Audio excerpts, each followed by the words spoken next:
The cold distance. The rejection changed everything. Commander Jake Harris walked through the palace halls like a ghost. His boots echoed on the marble floor.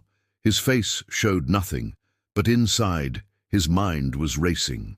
3 days had passed since that night. 3 days since Empress Lyra confessed her feelings. 3 days since he said no. He told himself it was the right decision. He was just a human soldier. She was the ruler of 10,000 worlds. They belonged to different universes. It could never work. But why did his chest hurt so much? Jake entered the War Council chamber. The massive room was filled with military commanders and royal advisors. Holographic maps floated in the air, showing enemy positions across the galaxy. And there she was. Empress Lyra sat on her throne at the head of the table. Her silver hair was pulled back tightly. Her violet eyes stared at the maps. Her face was like stone, cold, empty, unreadable. She did not look at him. Jake took his seat among the other advisors. He tried to focus on the briefing. Commander Drex was explaining troop movements near the border. But Jake's eyes kept drifting toward the Empress. She was different now. Before that night, Lyra would glance at him during meetings, small looks, quick smiles. Sometimes she would ask for his opinion directly. She valued his thoughts. Now, nothing. She acted like he did not exist. The meeting continued for 2 hours. Jake spoke twice about defense strategies. Both times, Lyra responded without looking at him.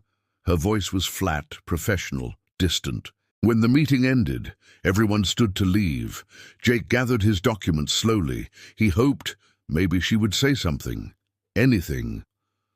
But Lyra simply walked past him. Her royal guards followed. The door closed behind her. Jake stood alone in the empty chamber. The days turned into weeks.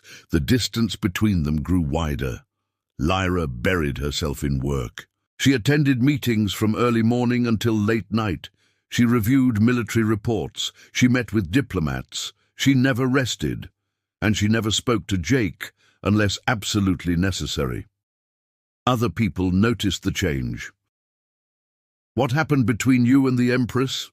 Commander Drex asked one evening. Jake was sitting in the officer's lounge, staring at a drink he had not touched. Drex sat across from him, arms crossed. "Nothing happened," Jake said. Drex raised an eyebrow. "Really?" "Because she has not been the same for weeks. She works 20 hours a day. She snaps at everyone. Yesterday she made Admiral Torvus cry. The man has fought in 30 wars." Jake said nothing. Drex leaned forward. "Listen, Harris. I do not know what you did or did not do, but whatever it is, fix it. The Empire needs her focused, and right now she is falling apart." Jake looked up. "It is not my responsibility." "Then whose is it?" Drex stood and walked away. Jake sat alone with his thoughts. That night, Jake could not sleep. He walked through the palace gardens. The 3 moons of Vexar Prime hung in the sky, casting silver light on the flowers. The air was cool and quiet. Then he saw her. Empress Lyra stood on a balcony above the gardens. She was alone, no guards, no servants, just her. She was staring at the stars. Jake stopped in the shadows. He watched her silently. From this distance, she looked small, not like an empress. Not like a conqueror, just a woman, a lonely woman. Her shoulders were slumped, her hands gripped the balcony railing. Even from far away, Jake could see the exhaustion on her face. Something pulled at his heart. A voice inside him said, "Go to her, talk to her, tell her you are sorry." He took 1 step forward, then he stopped. No, this was better. She would forget him eventually. She would find someone worthy of her, someone who could give her what she deserved. He was not that person. Jake turned and walked away. His footsteps were silent on the grass. He did not look back. But if he had looked back, he would have seen Lyra turn her head. He would have seen her watching him disappear into the darkness. He would have seen the single tear rolling down her cheek. She whispered into the empty night, "Why do you keep running from me?" The wind carried her words away. And Jake never heard them. The cold distance continued, and with each passing day, something inside both of them was breaking. Neither of them knew how much longer they could survive like this. Neither of them knew that the real storm was still coming. The breaking point. The Empress changes. 3 weeks passed. The cold distance between Jake and Empress Lyra grew into something darker, something dangerous. Lyra stopped sleeping. Dark circles appeared under her violet eyes. Her silver hair lost its shine. She worked 18 hours every day, sometimes 20. Her advisors whispered in corners, "She is killing herself." What happened to her? Someone broke her heart. Nobody dared to ask directly. The Empress had become terrifying. Her temper was like a volcano. One wrong word, and she would explode. Commander Drex watched her with worried eyes. He had served Lyra for 15 years. He had seen her fight wars. He had seen her bury her father. He had never seen her like this. Broken. One morning, Drex found Jake in the training room. The human was punching a combat dummy with brutal force. Sweat dripped down his face. His knuckles were bleeding. "You need to stop," Drex said. Jake did not stop. "Stop what?" "Stop pretending you do not care." Drex grabbed his arm. "She is destroying herself because of you, and you are destroying yourself because of her. This madness needs to end." Jake pulled his arm free. "She is the Empress. She will survive." "Will she?" Drex's voice was sharp. "Yesterday she made a mistake in battle strategy. 3,000 soldiers died because her mind was somewhere else." Jake froze. Drex continued. 3,000 lives, Harris, because she cannot think clearly, because she cannot eat, because she cannot sleep, because of you." Jake's fist tightened. "I never asked for this." "No, but you caused it." Drex walked toward the door. "Fix it before she destroys herself and the Empire with her." The door slammed shut. Jake stood alone. Blood dripped from his knuckles onto the floor. 3,000 soldiers, dead, because of him. Jake's secret. That night, Jake sat alone in his quarters. The room was dark. Only a small lamp glowed on his desk. In his hands, he held a photograph. A woman smiled back at him from the picture. Brown hair, green eyes, a smile that once made his world bright. Maria, his wife. She died 5 years ago. An alien attack on Earth. Jake was stationed on a distant planet when it happened. He received the news 3 days later. 3 days.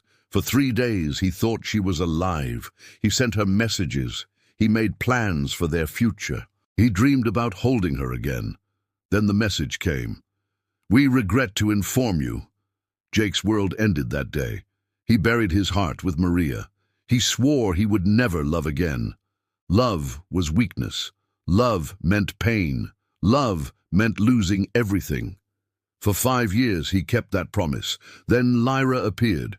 At first he ignored his feelings. She was just his commander, just an alien empress, nothing more. But slowly she crept into his heart, her strength, her intelligence, her hidden kindness, the way she laughed when nobody was watching. He started to feel again, and that terrified him. When Lyra confessed her love, Jake panicked. He saw Maria's face. He felt the old pain. He could not survive losing someone again. So he ran. He rejected Lyra to protect himself.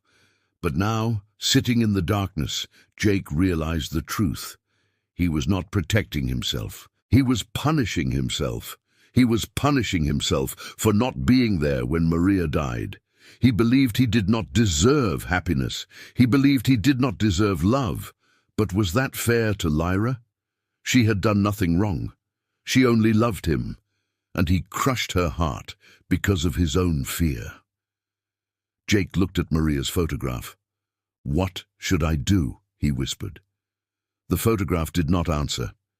But somehow Jake felt something, a warmth, a presence, like Maria was telling him something. Let go, live again, love again. Jake closed his eyes. A tear rolled down his cheek. "I'm sorry, Maria.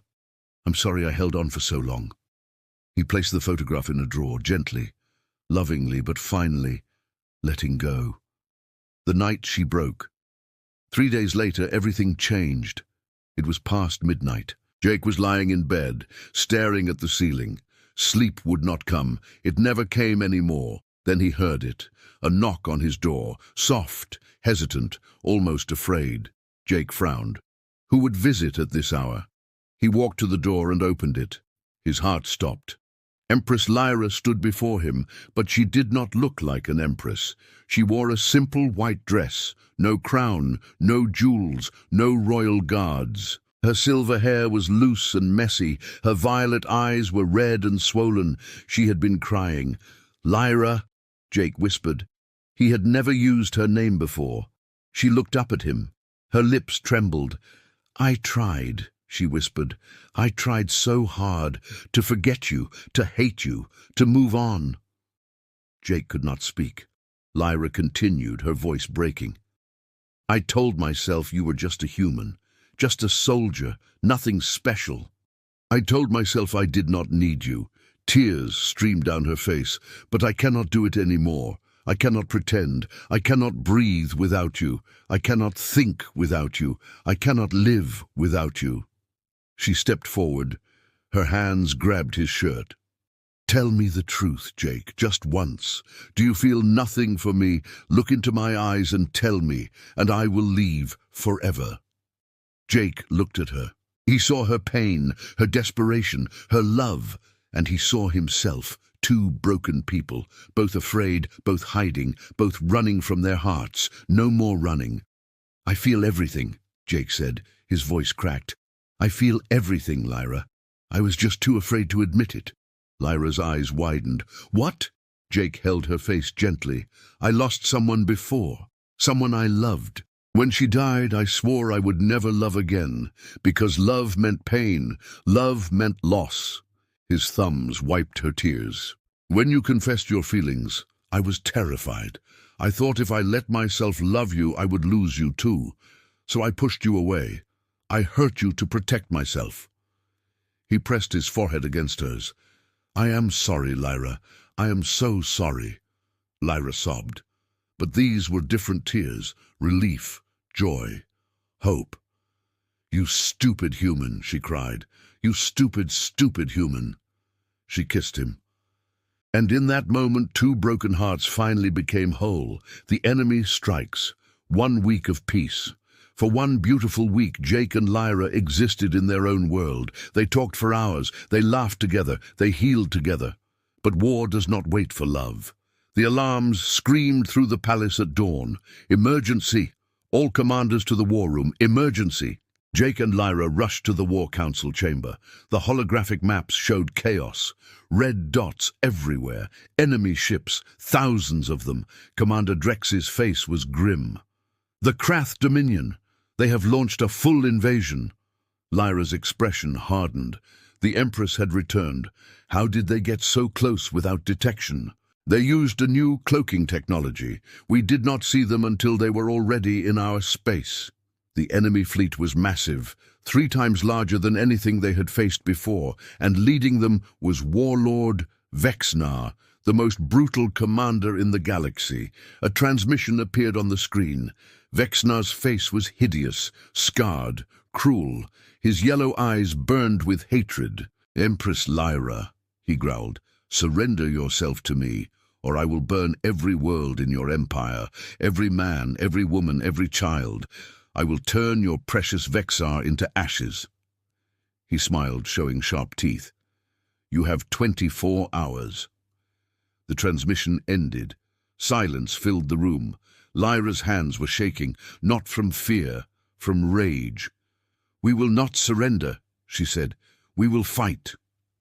Drex nodded. "But our fleet is not ready. We need more time." Jake studied the holographic map. His military mind was working, analyzing, planning. Then he saw it. "There," he pointed. "The enemy command ship. Vexnar is coordinating the entire invasion from that location. If we destroy it, their fleet will fall into chaos." Drex frowned. "That ship is in the center of their formation." surrounded by hundreds of warships. No fleet could reach it. A fleet cannot, Jake agreed, but a small strike team could. We sneak in, plant explosives, get out. The command ship explodes. Vexnar dies. The invasion crumbles. Everyone stared at him. Lyra's face went pale. That is suicide. It is the only way. No. Lyra grabbed his arm. I will not lose you. Not now. Not after everything. Jake turned to her. His eyes were calm, steady. You will not lose me. I will come back. I promise. How can you promise that? Jake smiled softly. Because I finally have something to live for. He kissed her forehead. Trust me. The suicide mission, 20 soldiers. That was all Jake took. 20 of the best soldiers in the Vexarian Empire. Humans and aliens fighting together. Their ship was small, fast, designed for stealth. As they flew toward the enemy fleet, Jake addressed his team. Listen carefully. Our mission is simple. Get in, plant the bombs, get out. Do not engage unless necessary. Speed is our weapon. A young soldier raised his hand. Sir, what if we do not make it out? Jake looked at him. Then we die as heroes, and the Empire lives. Nobody argued. The stealth ship slipped through the enemy formation like a shadow. Fighters flew past them without detection. Warships ignored them. The cloaking technology was working. Finally, they reached the command ship, a massive vessel, dark and ugly, like a metal monster floating in space. They docked at a maintenance port. Move fast, Jake ordered. Plant explosives at the core reactor. We have 15 minutes. The team moved like ghosts through the corridors. They avoided patrols. They disabled security systems. Everything was going perfectly, too perfectly. They reached the reactor room. Jake signaled his demolitions expert. Set the charges, 5-minute timer. The expert nodded and went to work. Then the lights turned red. Alarms blared. Intruders detected! Intruders detected! Jake cursed. They found us. How much time?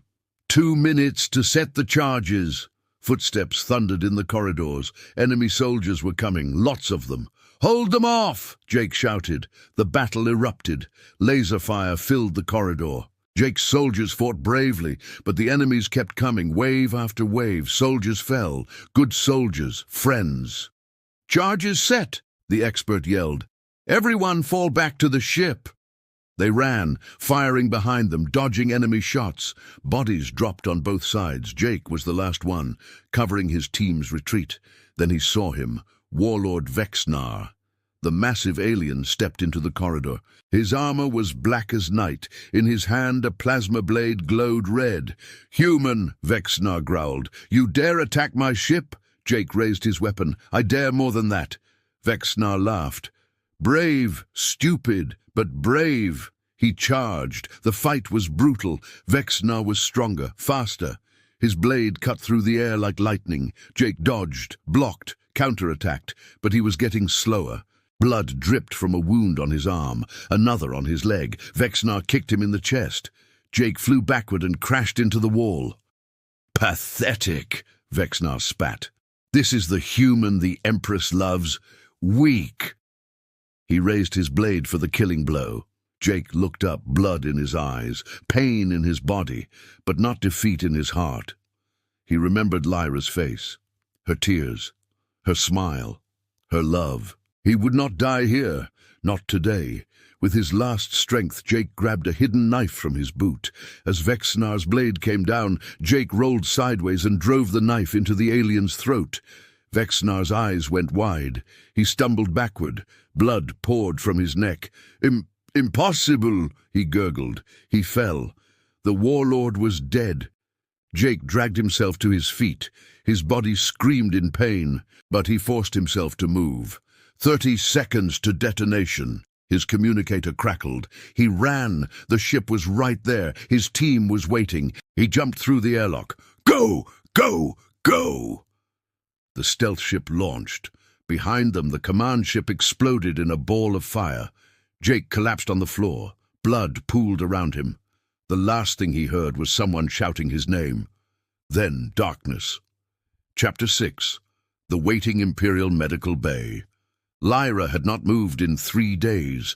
She sat beside Jake's bed holding his hand. Machines beeped around them. Doctors came and went. They gave updates, gave hope, gave warnings. He lost too much blood. The internal damage is severe. We are doing everything we can. Lyra heard none of it. She only looked at Jake's face, pale, still, like death. "Please," she whispered, "please come back to me. You promised. You promised." Commander Drex entered the room. "Your Majesty, the Council needs you. The enemy fleet is retreating. We must coordinate." "No," Drex paused. "Your Majesty, the Council can wait. The Empire can wait. He cannot." Lyra's eyes never left Jake. "Leave me." Drex wanted to argue, but he saw something in her eyes, something he had never seen before, complete devotion. He bowed and left. Lyra continued her vigil. Hours passed, then days. On the 3rd night, something changed. Jake's fingers moved. Lyra gasped. "Jake!" His eyes opened slowly, weak, confused, but alive. He saw her face, tears streaming down her cheeks. He smiled weakly. "I told you I would come back." Lyra laughed through her tears. "You stupid, stupid human." She kissed him, gently, carefully, like he was the most precious thing in the universe, because to her he was. The new beginning, 1 month later. The war was over. The Krath Dominion had surrendered. Warlord Vexnar's death had shattered their command structure. The galaxy was at peace. And today was a special day. The Great Hall was filled with thousands of people, nobles, commanders, diplomats, citizens. Everyone wanted to see this moment. Empress Lyra stood on her throne platform. She wore her finest robes. Her crown sparkled under the lights. She'd never looked more beautiful or more nervous. The doors opened. Jake walked in. He wore a formal military uniform, medals on his chest. His wounds had healed. His eyes were clear. He walked toward the Empress. The crowd whispered, "A human?" She chose a human. Impossible. Jake stopped before the throne. He bowed deeply. Lyra stepped down from her platform. She stood before him. The hall went silent. "Commander Jake Harris," Lyra spoke loudly, "you have served this empire with courage. You saved my worlds. You saved my people." She paused. "And you saved me." She took his hand. "I do not ask you to rule my empire. I ask you to share my life, not as a subject, not as a soldier, but as my partner, my equal, my love." She placed a royal ring on his finger, the symbol of bonding. "Do you accept?" Jake looked into her eyes, those beautiful violet eyes that had haunted his dreams for months. "I accept," he said, "now and forever." The crowd erupted in cheers. Lyra smiled, a real smile, the smile she only showed to him. They kissed, and the universe celebrated. Palace balcony, night. Jake and Lyra stood together watching the stars. 1,000 worlds sparkled in the darkness. Lyra leaned against his shoulder. "Do you regret it?" she asked softly. "Regret what?" "Saying yes, staying with me." Jake wrapped his arm around her. "I regret waiting so long. I regret all those months of pain. I regret every tear you cried because of me." He turned her face toward him. "But I do not regret loving you, not for a single second." Lyra smiled. "You know, for a human, you are quite romantic." "I learned from the best," she laughed. They stood in comfortable silence. Then Jake spoke again. "Maria would have liked you." Lyra looked at him. It was the first time he had mentioned his late wife since that night. "You think so?" "I know so. She always wanted me to be happy. And you," he kissed her forehead, "you make me happy." Lyra felt tears forming, happy tears. "I love you, Jake Harris. I love you too, Empress Lyra." They held each other under the stars, two broken people who had found healing, two lonely hearts who had found home, two different worlds who had found each other, and they would face the universe together, forever.